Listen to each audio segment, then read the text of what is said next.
তো হে ভিউয়ার্স, কেমন আছেন সবাই? আশা করব সবাই ভালো আছেন। তো আজকে আমরা এক্সপ্লেইন করছি রাইস অফ লিজেন্ড মুভিটা। আর এই মুভিটা বানানো হয়েছে খুবই সুন্দর একটা গল্প নিয়ে। তো এই জন্য আমি বলবো ভিডিওটা শেষ পর্যন্ত দেখার জন্য, আর নয়তো অনেক কিছুই মিস করে ফেলবেন। তো চলুন কথা না বাড়িয়ে শুরু করি আজকের ভিডিও। তো এই গল্পের শুরুতে আমরা দেখতে পারি ফেই নামের একটা ফাইটারকে, যে কিনা একাই তার 100 জনের উপরে শত্রুর সাথে ফাইট করছিল। তার সাথে কোনোভাবেই কেউ ফাইট করে পারছিল না। সে এক এক করে শত্রুদেরকে মারছিল আর সামনের দিকে এগিয়ে যাচ্ছিল। তবে যেহেতু শত্রুর সংখ্যা অনেক বেশি ছিল, এই জন্য একটা পর্যায়ে তারা তাকে ধোলাই করে সেখানে বেহুশ করে দেয়। তবে বেহুশ হওয়ার আগে সে তার ছোটোবেলার সিনটা কল্পনা করে, যখন ছোটোবেলায় সে তার বাবার সাথে একটা অনাথ আশ্রমে এসেছিল। আসলে এই অনাথ আশ্রমটা হচ্ছে গিয়ে তার বাবারই, আর সেদিন থেকে আজ পর্যন্ত তারা দুইজন মিলেই অনাথ আশ্রমটা চালায়। সেই দিন সকালবেলা তারা ফিয়ারি নামের একটা ছেলেকে পেয়েছিল, যে কিনা একেবারে মৃত্যুর দ্বারপ্রান্তে ছিল। এই জন্য তারা দ্রুত তাকে তাদের অনাথ আশ্রমে নিয়ে আসে আর তার চিকিৎসা করে তাকে সুস্থ করার ট্রাই করে। ফেই ফেয়ারিকে সাহস দেয় আবারও উঠে দাঁড়ানোর জন্য, আর সে তার কাছে প্রমিসও করে যে আমি সবসময় তোমার প্রোটেকশন দিব। তবে এর কয়েক বছর পরেই দেশের মধ্যে একটা ভয়ঙ্কর পরিস্থিতি শুরু হয়। সরকার বদল থেকে শুরু করে দুর্ভিক্ষ, যুদ্ধ, বিগ্রহ, বিভিন্ন কারণে মানুষজন প্রচণ্ড বিরক্ত হয়েছিল। তাছাড়া এখানে যেই ব্যবসায়ীরা ছিল, তাদের বেশি লাভের আশায় মানুষ না খেয়ে মরা শুরু করে। বিভিন্ন মানুষের লাশ নদীর মধ্যে ভাসতে শুরু করে। আর এই সমস্ত ব্যাপারগুলোর মধ্যেই আমরা হাংকু নামের একটা শহরকে দেখতে পারি, যেখানে ব্ল্যাক টাইগার আর নর্থ সি নামের দুইটা গ্যাংয়ের রাজত্ব চলত। আসলে ব্ল্যাক টাইগারের কাছে জুয়া, কিডন্যাপিং, পতিতালয় এই সমস্ত এরিয়াগুলোর কবজা ছিল। আর এই সমস্ত ব্যাপারগুলো মেনটেন করত মাস্টার লিওয়ের 3টা ছেলে, যাদের নাম ছিল নর্থ ইভিল, ব্ল্যাক ক্রো আর ওল্ড স্নেক। তো এখন এই সমস্ত ব্যবসাগুলোকে খুব ভালো করে কন্ট্রোল করার জন্য মাস্টার লুই আরও কিছু যোদ্ধাকে হায়ার করে, আর সেই যোদ্ধাদের কাছে প্রমিসও করে যে তাদের মধ্য থেকে যে সবচেয়ে সেরা হবে তাকে সে গোদ নেবে আর তার ছেলে হিসেবে স্বীকৃতি দিবে। পরবর্তীতে তার সম্পত্তির ভাগ পর্যন্ত সে পাবে। আর এই ব্যাপারগুলোর জন্য তারা খুবই হ্যাপি ছিল। আমরা দেখতে পারি এই সৈন্যদের মধ্যে ফেইও ছিল। তবে তখনই তাদের সামনে একটা বিশ্বাসঘাতককে নিয়ে আসা হয়, আর মাস্টার লুই তাদের সামনেই তাকে নির্মমভাবে খুন করে। এই ব্যাপারটা দেখার পরে এখানে সবাই প্রচণ্ড ভয় পেয়ে যায়। তবে আমরা দেখতে পারি ফেইয়ের চেহারার মধ্যে একটুও ভয়ের ছাপ ছিল না, সে একেবারে নির্ভয় হয়ে দাঁড়িয়েছিল। তো এরপরে মাস্টার লুই সবার হাতে একটা করে কাপ দেয়, আর সেই কাপের মধ্যে গরম পানি ঢালা শুরু করে। যেহেতু ফুটন্ত পানি ছিল, এই জন্য এত গরম কেউই সহ্য করতে পারছিল না। যখনই পানি ঢালছিল তখন সবাই ব্যথায় চিৎকার করে কাপ ছেড়ে দিচ্ছিল। তবে যখন লুইয়ের পালা আসে, তখন এত গরম সহ্য করে লুইয়ের হাত লাল হয়ে যাওয়ার পরেও সে কাপটা ছাড়ে না। আর এই ব্যাপারগুলোর জন্য মাস্টার একটু ইমপ্রেসিভ হয়ে যায়। তবে এরপরে মাস্টার সবাইকে অর্ডার দিয়ে বলে দেয় যে তাদের যে অপোজিট গ্যাং আছে, মানে ব্ল্যাক সি, তাদের যে লিডার আছে তাকে মারার জন্য। সে বলে যে যেই সেই লিডারকে মারতে পারবে সেই হবে আমার 4 নাম্বার ছেলে। তো এরপরে পরদিন সকালবেলায় ফে একা গিয়ে তাদের সবার উপরে আক্রমণ করে দেয়, আর সে এক এক করে তাদের সবাইকে মারা শুরু করে। একটা সময় এক এক করে সবাইকে মারতে মারতে সে চলে আসে নর্থ সি গ্রুপের লিডারের সামনে। এখানে লিডারও ছিল খুবই ভয়ঙ্কর একজন ফাইটার, এই জন্য তাদের দুজনের মধ্যে ভয়ঙ্কর রকমের একটা মারামারি হয়। তবে যেহেতু লিও হচ্ছে একটু ইয়াং, আর সে মার্শাল আর্ট টেকনিকটা খুব ভালো করেই আয়ত্ত করেছে, এই জন্য সে তার টেকনিকের ইউজ করে ফাইনালি তার তলোয়ার নিয়েই তার গলাটা কেটে ফেলে। তবে যখন এই ব্যাপারটা সবাই জানতে পারে, তখন নর্থ সির বাকি মেম্বাররা এখানে চলে আসে, আর তারা সবাই চারপাশ দিয়ে তাকে ঘিরে ফেলে। আর এই ব্যাপারটার জন্য ফিও তাদের উপর আক্রমণ করে দেয়, আর তাদের সাথে ভয়ঙ্কর রকমের মারামারিতে লিপ্ত হয়। আর মুভির শুরুটা হয়েছিল এখান থেকেই, যেখানে আমরা দেখতে পেয়েছিলাম ফিও অনেকগুলো গুন্ডার সাথে একাই ফাইট করছে। তবে যখন গুন্ডারা তাকে পিটিয়ে আদমরা করে ফেলে, তখনই ফেয়ের সঙ্গী বিগটুথ নামের একটা লোক এখানে বোমার দোকানে আগুন লাগিয়ে দেয়, আর এই জন্য চারপাশে ব্লাস্ট হওয়া শুরু হয়। আর এই ব্লাস্টের জন্য যেহেতু অনেক ধোঁয়া হয়ে যায়, এই জন্য মাঝখানের সুযোগটা পেয়ে বিগটুথ ফেইকে নিয়ে এখান থেকে পালিয়ে যায়। আর যখন তারা ব্ল্যাক টাইগারের আড্ডায় পৌঁছায়, তখন ফেইর এমন বীরত্ব দেখার পরে মাস্টার লিও অনেক হ্যাপি হয়ে যায়, আর সে ফাইনালি তাকে গোদ নিয়ে তার 4র্থ সন্তান হিসেবে অ্যানাউন্স করে দেয়। এদিকে নর্থ সি লিডারের ছেলে ওলং যখন দেখতে পারে তার বাবার মাথাটা গেটের মধ্যে ঝুলিয়ে দেওয়া হয়েছে, তখন সে প্রচণ্ড রাগ করে, আর ফাইনালি সে প্রমিসও করে নেয় যেই তার বাবাকে খুন করেছে তার থেকে সে এটার বদলা অবশ্যই নেবে। আর এদিকে যখন ফে একটু সুস্থ হয়, তখন মাস্টারের 4র্থ ছেলে হিসেবে তাকে একটা ট্যাটু করানো হয়। এই ট্যাটুটা মাস্টারের ছেলেদের জন্য করা বাধ্যতামূলক। আর যখন তাকে ট্যাটু করানো হচ্ছিল, তখন এই ট্যাটু আর্টিস্ট তাকে বলে যে ব্ল্যাক টাইগার গ্যাংয়ের একটা গোপন গুপ্তধন আছে, যেই গুপ্তধনটা একটা সিন্দুকের মধ্যে ভরে লুকিয়ে রাখানো হয়েছে। এখন এই সিন্দুকটা খোলে শুধুমাত্র 2টা চাবি দিয়ে, যেই চাবিগুলো আছে মাস্টারের ছেলেদের কাছে। একটা আছে ব্ল্যাক ক্রোর কাছে, আর একটা আছে ওল্ড স্নেকের কাছে। আর এখন যেহেতু ফেই মাস্টারের ছেলে হয়ে গেছে, এই জন্য সে হয়ে গেছে একজন লিডার। এই জন্য সে তার সাঙ্গপাঙ্গ নিয়ে নর্থ সির এরিয়াতে গিয়ে আক্রমণ করে দেয়। এখানে আক্রমণের মধ্যে তারা অনেককেই মেরে ফেলে, তবে এই মারামারির মধ্যে উইন করার পরেও কোনোভাবেই তারা উলংকে পায় না। উলং কেমন করে জানে সেখান থেকে পালিয়ে চলে যায়। আর এখন যেহেতু ফেই হয়ে গেছে একজন ভয়ঙ্কর লিডার, এই জন্য মানুষজন তাকে সম্মান দেওয়া শুরু করে। আর তাছাড়া এই সমস্ত গ্যাংয়ের লিডারশিপের দায়িত্ব এখন সেই হ্যান্ডেল করা শুরু করেছে। তাছাড়া ফেই তার নিজের দেখাশোনা করার জন্য অর্কিড নামের একটা মেয়েকেও হায়ার করেছে, যে কিনা হয়তোবা তার ছোটবেলার বান্ধবী ছিল। তারপরে যখন রাতের বেলায় পার্টি করার জন্য তারা সমস্ত ভাইরা এক জায়গায় হয়, তখন ফেয়ের যোগ্যতা দেখার পরে এখানে সমস্ত ভাইরা খুবই হ্যাপি ছিল। তবে নর্থ এবিল একেবারেই হ্যাপি ছিল না। সে ফেয়ের সাথে মারামারি করার অনেকবার ট্রাইও করে, তবে ফে বারবার করে এগুলোকে ইগনোর করে, কারণ সে কোনোভাবেই চায় না তার সাথে ফাইট করতে। তারপরে পরদিন সকালবেলা মাস্টার লুয়ের ইংরেজ বন্ধু এসে তার থেকে 300 গোলাম চায়। আর এটা বলার সঙ্গে সঙ্গেই মাস্টার লুয়ের লোকজন 300 মানুষকে জোর জবরদস্তি ধরে তাদেরকে গোলাম বানিয়ে দেয়, আর সেগুলোকে ইংরেজদের কাছে পাচার করে দেয়। আর এদিকে আমরা দেখতে পারি ফেই যতই ভয়ঙ্কর হয়ে উঠছিল, তার ততই তার ছোটবেলার কথাটা মনে পড়ছিল। সে বারবার করে যতবারই ফাইট করত, ততবারই তার সামনে তার ছোটবেলার স্মৃতি ভেসে আসতো। আর একদিন সে অর্কিডকে তার ছোটবেলার গল্পটাও শোনায়। আর তখন আমরা জানতে পারি ছোটবেলায় যখন সে তার অনাথ আশ্রমের 3টা বন্ধু ফিউরি, ফা আর চুনের সাথে খেলাধুলা করছিল, তখনই ব্ল্যাক টাইগারের লোকজন সেখানে আক্রমণ করে দিয়েছিল। আর তারা ফাকে ধরে নিয়ে গিয়েছিল যাতে করে তারা তাকে পতিতালয়ে বিক্রি করতে পারে। আর এটা যখন ফেয়ের বাবা জানতে পারে, তখন সে দ্রুত তাকে সেভ করতে চলে যায়। তবে যতক্ষণে সে সেখানে গিয়ে পৌঁছায় ততক্ষণে অনেকটা দেরি হয়ে গেছে, কারণ তাকে পতিতালয়ে পাঠিয়েও দেয়া হয়েছে। আর যেহেতু তার বাবা ব্ল্যাক টাইগারের আস্তানায় আক্রমণ করেছিল, এই জন্য ব্ল্যাক টাইগারের লোকজন তাদের এতিমখানাতেই আগুন লাগিয়ে দিয়েছিল। ফেইর বাবা সেখান থেকে সমস্ত বাচ্চাদেরকে বাইরে বের করে দিয়েছিল, তবে এইটা করতে গিয়ে সে নিজেই সেখানে আটকা পড়ে গিয়েছিল, আর একটা সময় পুরোই তার মৃত্যু হয়েছিল। আর যখন এই ব্যাপারটা ফেই আর ফিউরি জানতে পারে, তখন তারা প্রচণ্ড রাগ করে। আর এই জন্য তারা দুইজন তার বাবার মৃত্যুর বদলা নেওয়ার জন্য ব্ল্যাক টাইগারের আস্তানায় চলে আসে। তখন তারা দেখতে পারে কেউ একজন অলরেডি তাকে মেরে ফেলেছে, এই জন্য তারা প্রচণ্ড শক্ত হয়েছিল। তবে এরপরে একটা গুরু তাদের দুজনকে ধরে একটা গুহায় নিয়ে যায়, আর সেখানেই তাদেরকে পালা শুরু করে আর তাদেরকে মার্শাল আর্টের ট্রেনিং দেওয়া শুরু করে। যখন একটা পর্যায়ে তারা অনেক দিন ট্রেনিং করার পরে ওয়েল ট্রেন্ড হয়ে আবারও তাদের শহরে ব্যাক করে, তখন তারা দেখতে পারে শহরটা এখন পুরোপুরি বদলে গেছে। এই জন্য তারা নিজেদেরই একটা গ্যাং বানিয়ে নেয়, যেই গ্যাংয়ের নাম তারা দেয় ইগল গ্যাং। আর তাদের গ্যাংয়ে তারা শুধুমাত্র সেই সমস্ত মেম্বারদেরকেই নেয় যারা কিনা ব্ল্যাক টাইগারের শিকার হয়েছে, যাদের বাবা মাকে ব্ল্যাক টাইগারের লোকজন খুন করেছে। এই জন্য তারা তার বাবা মায়ের মৃত্যুর বদলা ব্ল্যাক টাইগার থেকে নিতে চায়। ফেও তার বাবার মৃত্যুর বদলা নেয়ার জন্য বারবার করে ব্ল্যাক টাইগার গ্যাংয়ের মধ্যে ঢোকার ট্রাই করছিল। এই জন্যই সে এত যন্ত্রণা সহ্য করেও ব্ল্যাক টাইগারের গ্যাংয়ের মধ্যে নিজের জায়গা পাকাপোক্ত করেছে। অর্কিডও তার ওয়াইফার একটা নাটক করে, আর ফিউরি অন্যদিকে ইগল গ্যাংকে আরও বেশি বড় করছিল। আর তখন এই ব্যাপারটা আমরা জানতে পারি যে ফে এই জন্য ব্ল্যাক টাইগার গ্যাংয়ের মধ্যে ঢুকেছিল যাতে করে সে এই গ্যাংটাকে মধ্য থেকে ডিস্ট্রয় করতে পারে। তো এরপরে ফে একদিন সমস্ত তথ্য এক জায়গায় করে ইগল গ্যাংকে দিয়ে দেয়। আর এই সমস্ত তথ্যগুলো পাওয়ার পরেই ফিউরি আর চু মিলে তার সমস্ত লোকজন নিয়ে বেরিয়ে পড়ে আক্রমণ করার জন্য। তারা এত বছর যেই অপেক্ষার জন্য ছিল, ফাইনালি সেই অপেক্ষাটা তাদের শেষ হতে যাচ্ছে। তারা শুরুতেই ওল্ড স্ন্যাকের উপরে আক্রমণ করে দেয় আর তার সমস্ত লোকজনকে মেরে তাকে একটা নিরিবিলি জায়গায় নিয়ে আসে। আর এখানে তাকে আচ্ছা রকম ধোলাই করে তাকে খুবই জঘন্য রকমের একটা মৃত্যু দেয়।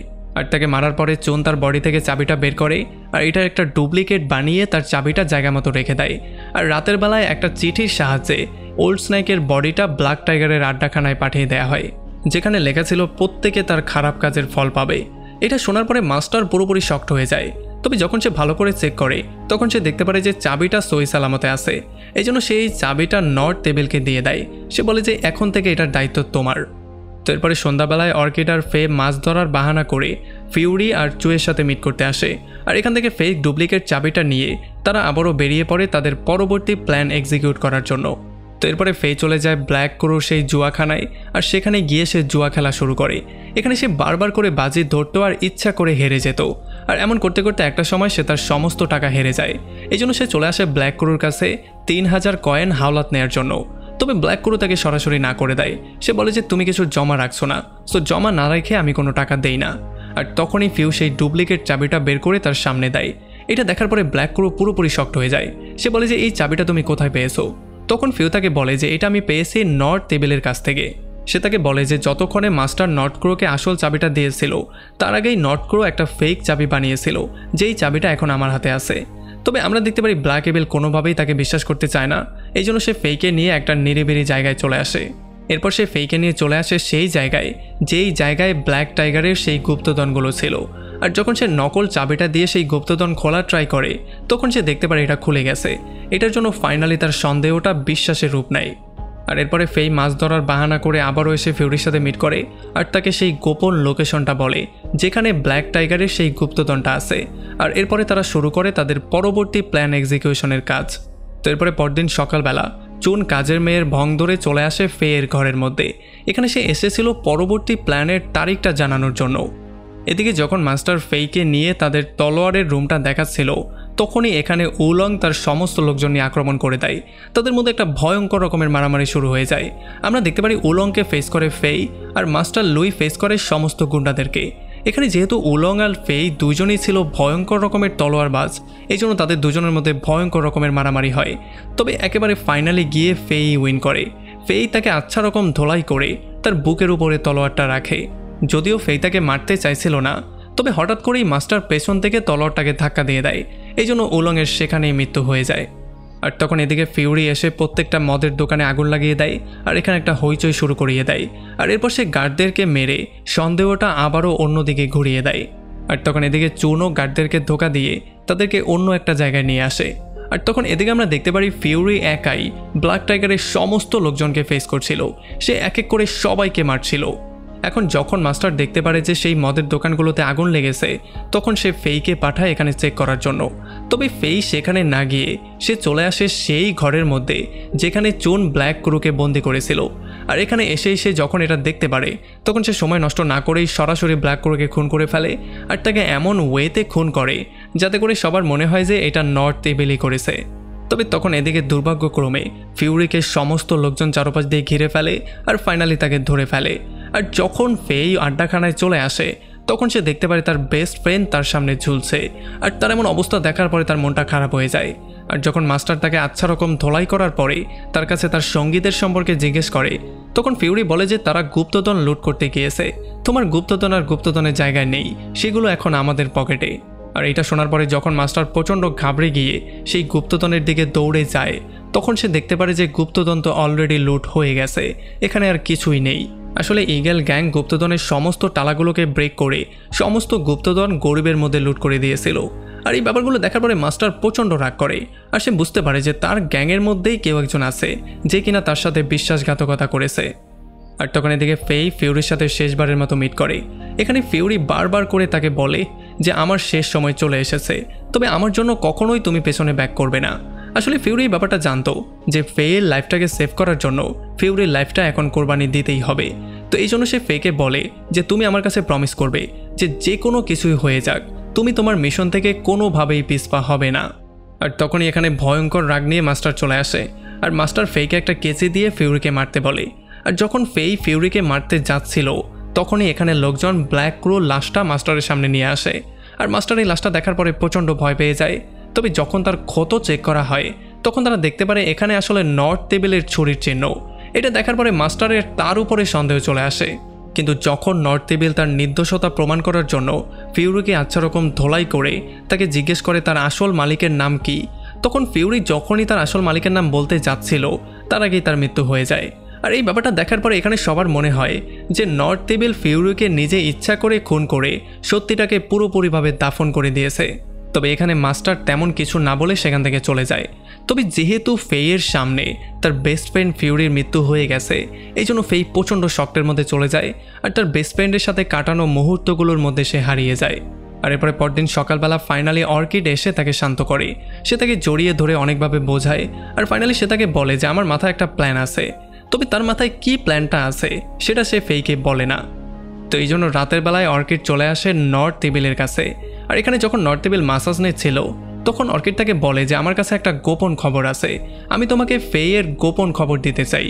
আর এরপর সে তাকে বলে যে ফেই আসলে হচ্ছে সেই লোক যে কিনা তোমাদের গুপ্তধনের উপর আক্রমণ করেছিল, ব্ল্যাক ক্রু আর ওল্ড সিকে সেই খুন করিয়েছে। আর সে তাকে বলে যে আমার আসল নাম হচ্ছে ফা, যাকে কিনা ব্ল্যাক টাইগারের লোকজন ছোটবেলায় পতিতালয়ে বিক্রি করে দিয়েছিল। আর এগুলো বলে সে নর্থ টেবিলের বিশ্বাস জয় করে নেয় আর তার সাথে ফিজিক্যাল হওয়ার জন্য তার কাছে যাওয়া শুরু করে।